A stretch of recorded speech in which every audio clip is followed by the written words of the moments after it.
Ազգային կոդում ինչ անդառնալի բան է տեղ ունեցել, որ մենք չենք կարողանում, ինչն է այդ ամենակարևորը, որ մենք անշրջելի է դարձել։ Որտեվ կենտրոնը մենք ենք։ Տիեզերական կենտրոնը մենք չպետք է լինենք, պետք է լինի մեզնից դուրս։ Էլ որ մեջտեղը շատ լավ ձևակերպում է Աստված եւ Հայրենիք։ Սա է կենտրոնը։ Ես ուրիշ անգամներ էլ դեռ այս պարտությունից շատ անգամ առաջ էլ ասել եմ։ Երբեմն այնպես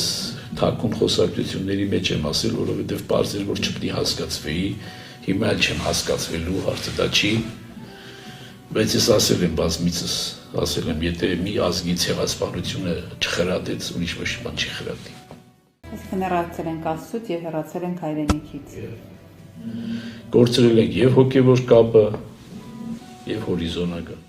Աստվածասիրության եւ հայրենասիրության պակասը, որի ամրոցը եւ միջնաբերդը միշտ եղել է եկեղեցին։ Դուրս ես գալիս այդ միջնաբերդից, չես պաշտպանում այդ միջնաբերդը։ Ենթակա ես կործանման,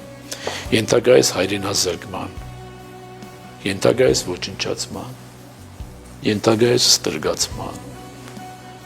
Ինչքան կարելի է այս մասին ասել։ Հիմա դրսում էլ եկեղեցին է, որ պահում է հային հայ, ով է պահում հային հայ։ Բայց ինչքան ժամանակ պիտի հային հայ պահի հայ եկեղեցի դրսում։ Ինչքան կարող ես հոսանքին հակառակ թիավարել։ Չես կարող, Հավիդյան։